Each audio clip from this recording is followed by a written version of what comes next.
শুনেছি আজকাল নাকি যুদ্ধবাজ হয়েছ খুব, কথায় কথায় খুব রেগে যাও, আগুন ঝরে তোমার ঠোঁট থেকে। অরণ্য যদি মধ্যাহ্ন তেজে দগ্ধ হয় তবে সে শ্রীহীন হয়ে যায়, তার পুঁথির পর্বত ভালো কিছু করতে পারে না আর। শুনেছি তোমার চোখের নিচে জমে থাকা নীরবতাগুলো আজকাল নাকি তীক্ষ্ণ ফলার মতো, অথচ এই তুমি আমাকে শিখিয়েছিলে যুদ্ধের জয় কিংবা হার যত বড়ই হোক মানুষকে শান্ত থাকতে হয়, আর সব থেকে বড় কথা ভালোবাসতে হয়, ভালোবাসা খুঁজে নিতে হয়।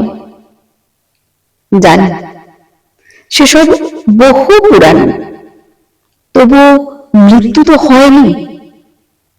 স্মৃতি যদি মধুর হয় তবে তাকে বুকে আগলে রাখতে যেমন বড় ভালো লাগে, তেমনি স্মৃতি যদি দুঃখের হয় তবে তাকে নিয়ে অনেক প্রশ্ন থাকে মানুষের।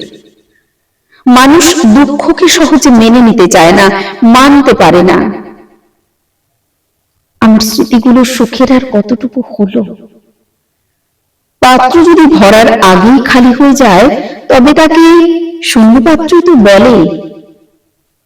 কি ভাবছো, কথা শোনাচ্ছি? না না, একদমই নয়।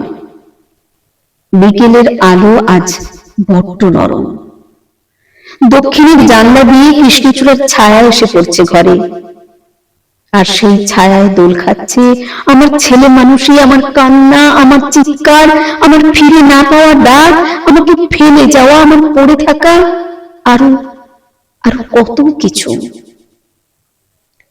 মানুষ তো আর যুদ্ধবাজ হয়ে জন্মায়নি কখনো, তাই না?